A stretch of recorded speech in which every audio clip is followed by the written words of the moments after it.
Marilah kita panjatkan puji syukur kehadirat Allah Subhanahu wa taala yang mana melimpahkan rahmat dan hidayahnya sehingga kita dapat menjalankan kuliah online ini tanpa adanya suatu halangan apapun. Shalawat serta salam semoga tetap tercurahkan kepada baginda agung Muhammad sallallahu alaihi wasallam yang selalu kita nanti-nantikan syafaatnya kelak di yaumil qiyamah nanti. Amin. Kemudian yang kami hormati Bapak Jauhari Ali MPTI selaku dosen pengampu ilmu lugha an-nafsi. Perkenalkan, kami dari kelompok 12 akan mempresentasikan mengenai hasil diskusi kami mengenai pembelajaran bahasa kedua. Jadi, di dalam pembelajaran bahasa kedua itu ada beberapa teori. Yang pertama yaitu ada teori monitor, kemudian ada teori pajanan bahasa, kemudian ada teori akulturasi, kemudian ada teori akomodasi, kemudian juga ada teori wacana, kemudian ada teori variabel competence, kemudian juga ada teori neurofungsional. Pembahasan selanjutnya yaitu mengenai hipotesis pembelajaran bahasa kedua. Jadi, hipotesis itu sendiri secara harfiah memiliki makna hypo dan tesis, yang mana hypo itu berarti sementara ataupun sekurang sebenarnya ataupun masih lemah kebenarannya. Sedangkan tesis itu pernyataan ataupun teori. Kemudian ada sumber lain yang mana pernyataan itu hampir sama, yang hal tersebut itu bersumber dari Somantri Ating yang mana menyatakan hipotesis itu berasal dari bahasa Yunani yaitu hypo yang berarti sementara dan tesis yang mana bermakna pernyataan ataupun dugaan. Kemudian ada juga pendapat dari Husaini Usman yang menyatakan bahwa hipotesis ialah pernyataan sementara yang perlu diuji kebenarannya.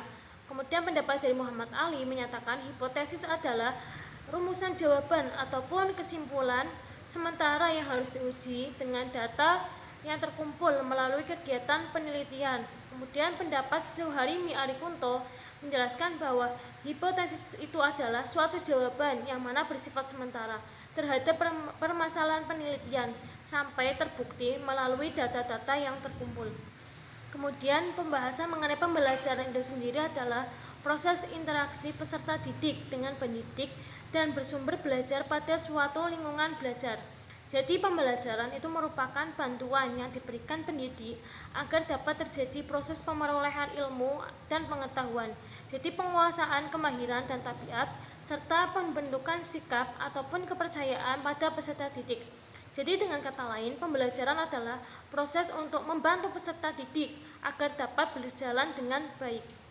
Kemudian macam-macam dari hipotesis itu sendiri. Jadi yang pertama itu ada hipotesis kesamaan antara B1 dan B2. Jadi hipotesis ini menyatakan bahwa adanya kesamaan antara proses belajar B1 dengan belajar B2, yang mana kesamaan itu terletak pada urutan pemerolehan struktur bahasa seperti modus interogasi, negasi, dan morfem-morfem gramatikal. Kemudian hipotesis ini menyatakan bahwa unsur-unsur bahasa itu diperoleh dengan urutan-urutan yang diramalkan. Kemudian unsur bahasa itu juga diperoleh terlebih dahulu, sedangkan unsur kebahasaan lain itu diperoleh baru kemudian. Kemudian studi tentang urutan pemerolehan morfem gramatika bahasa Inggris telah membuktikan hal ini. Kemudian namun dalam hal penguasaan lafaz, kanak-kanak itu lebih menguasai B1 dengan pelafalan yang baik dan secara alamiah, sedangkan B2 itu dapat dikuasai dengan pelafalan yang kurang sempurna. Contohnya saja misalnya B1 itu kita dimisalkan sebagai bahasa Indonesia, kemudian kalau B2 itu bahasa Arab. Jadi pada lafaz ustadun itu anak lebih fasih mengucapkan bahasa Indonesianya ketimbang lafaz Arabnya. Semisal anak mengucapkan ustad, enggak ustad, sebab dalam bahasa Indonesia itu tidak ada ejaan yang bertuliskan dilafalkan the. Kemudian selanjutnya yaitu ada hipotesis kontrastif, yang mana hipotesis ini dikembangkan oleh Carlos Frisch dan Robert Lado, yang mana hipotesis ini menyatakan bahwa kesalahan yang dibuat dalam belajar B2 karena adanya perbedaan B1 dan B2, sedangkan kemudahan dalam belajar B2 itu disebabkan oleh adanya kesamaan antara B1 dan B2.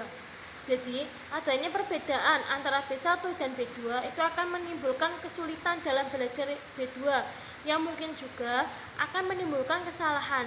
Sedangkan adanya persamaan antara B1 dan B2 itu akan menyebabkan kemudahan belajar dalam B2. Kemudian dalam hipotesis kontrastif ini juga menyatakan bahwa seorang pembelajar bahasa kedua sering sekali melakukan transfer B1 ke dalam B2 yang mana menyampaikan suatu gagasan. Nah, transfer ini dapat terjadi pada semua tingkat kebahasaan, tata bunyi, tata bentuk kata, kemudian tata kalimat maupun tata kata. Jadi dalam hal ini bisa terjadi transfer positif, yakni kalau struktur B1 dan B2 itu sama, maka ini akan menimbulkan kemudahan, dan juga akan menimbulkan transfer negatif, yang mana struktur B1 dan B2 itu jika tidak sama, maka akan menimbulkan kesulitan. Kemudian adanya pemikiran bahwa B1 akan memengaruhi pembelajaran B2, maka akan membuat para pakar itu berusaha mendeskripsikan struktur B1 dan B2 agar dapat memprediksi kesukaran dan kemudahan yang akan dialami dalam pembelajaran B2 tersebut. Kemudian selanjutnya yaitu ada hipotesis Krashen, yang mana berkenaan dengan proses pemerolehan bahasa. Stephen Krashen mengajukan 9 buah hipotesis yang saling berkaitan.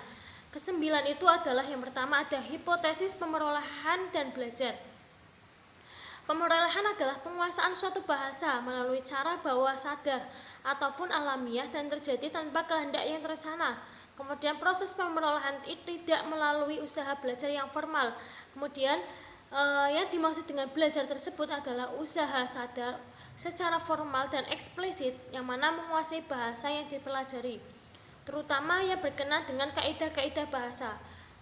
Belajar terutama terjadi atau berlangsung dalam kelas. Kemudian ada hipotesis urutan alamnya. Proses pemerolehan bahasa itu kanak-kanak memperoleh unsur bahasa menurut urutan tertentu yang dapat diprediksikan. Nah, urutan ini bersifat alamiah. Hasil penelitian menunjukkan adanya pola pemerolehan unsur-unsur bahasa yang relatif stabil untuk bahasa pertama, bahasa kedua maupun bahasa asing. Kemudian hipotesis monitor. Hipotesis monitor itu menyatakan adanya hubungan antara proses sadar dalam pemerolehan bahasa.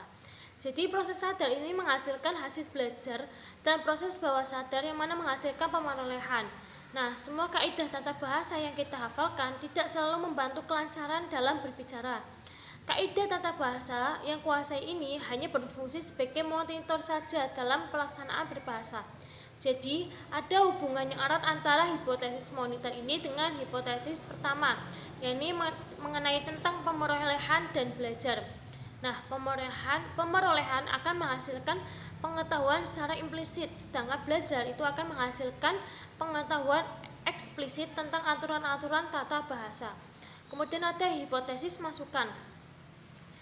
Hipotesis ini menyatakan bahwa seorang menguasai bahasa melalui masukan yang dapat dipahami, yaitu dengan memusatkan perhatian pada pesan ataupun isi, dan bukannya pada bentuk. Hal ini berlaku bagi semua orang dewasa, kanak-kanak maupun orang yang sedang belajar bahasa. Dari pembagian tadi ada hipotesis pembawaan ataupun bakat. Nah, bakat bahasa mempunyai hubungannya jelas dengan keberhasilan belajar bahasa kedua. Krashen itu menyatakan bahwa setiap sikap secara langsung berhubungan dengan pemerolehan bahasa kedua, sedangkan bakat berhubungan dengan belajar. Kemudian ada hipotesis filter afektif. Nah, sebuah filter yang bersifat afektif dapat menahan masukan sehingga seseorang tidak atau kurang berhasil dalam usahanya untuk memperoleh bahasa kedua. Kemudian filter itu dapat berupa kepercayaan diri yang kurang, kemudian situasi yang menegangkan, ataupun sifat defensi dan sebagainya. Yang mana hal tersebut dapat mengurangi kesempatan bagi masukan untuk masuk ke dalam sistem bahasa yang dimiliki seseorang. Filter afektif ini lazim juga disebut dengan mental block. Kemudian pembagian selanjutnya ada hipotesis bahasa pertama. Jadi bahasa pertama anak itu akan digunakan untuk mengawali ucapan dalam bahasa kedua, selagi penguasaan bahasa kedua itu belum tampak. Jadi jika seorang anak pada tahap permulaan belajar bahasa kedua dipaksa untuk menggunakan ataupun berbicara dalam bahasa kedua, maka dia akan menggunakan kosakata dan aturan tata bahasa pertamanya. Kemudian selanjutnya ada hipotesis variasi individual penggunaan monitor.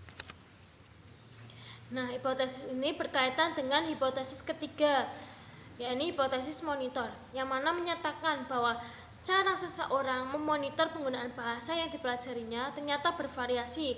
Ada yang terus-menerus menggunakannya secara sistematis, tetapi ada pula yang tidak pernah menggunakannya. Namun, di antara keduanya ada pula yang menggunakan monitor itu sesuai dengan keperluan ataupun kesempatan untuk menggunakannya. Kemudian hipotesis selanjutnya ada hipotesis bahasa antara. Jadi bahasa antara adalah bahasa ataupun ujaran yang digunakan seseorang yang sedang belajar, yang mana bahasa kedua pada satu tahap tertentu sewaktu dia belum dapat menguasai dengan baik dan sempurna bahasa kedua. Nah, bahasa ini itu bersifat khas dan mempunyai karakteristik sendiri yang tidak sama dengan bahasa pertama maupun bahasa kedua.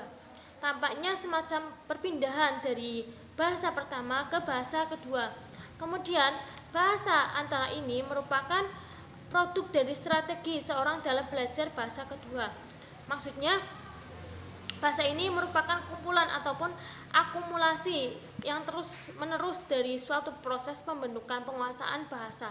Contoh implikasinya, ketika belum menemukan istilah yang tepat, itu seorang akan menggunakan kata baru yang mana dianggapnya sama dengan kata dalam B2 yang dipelajarinya. Contoh, seseorang menggunakan kata no what untuk mengatakan tidak apa-apa, padahal bahasa baku dalam B2 adalah never mind. Kemudian pembahasan selanjutnya ada hipotesis pijinisasi. Kemudian hipotesis pijinisasi ini menyatakan bahwa dalam proses belajar bahasa kedua bisa saja selain terbentuknya bahasa antara, terbentuk juga yang disebut bahasa pidgin ataupun pidgin, yakni sejenis bahasa yang digunakan oleh satu kelompok masyarakat dalam wilayah tertentu yang berada di dalam dua bahasa tertentu. Jadi bahasa pidgin ini digunakan untuk keperluan singkat dalam masyarakat yang masing-masing memiliki bahasa sendiri. Jadi bahasa pidgin ini tidak memiliki penutur asli. Terima kasih, cukup sekian pembahasan dari kelompok 12, kurang lebihnya mohon maaf. Wallahu muwaffiq ila aqwamit thoriq. Wassalamualaikum warahmatullahi wabarakatuh.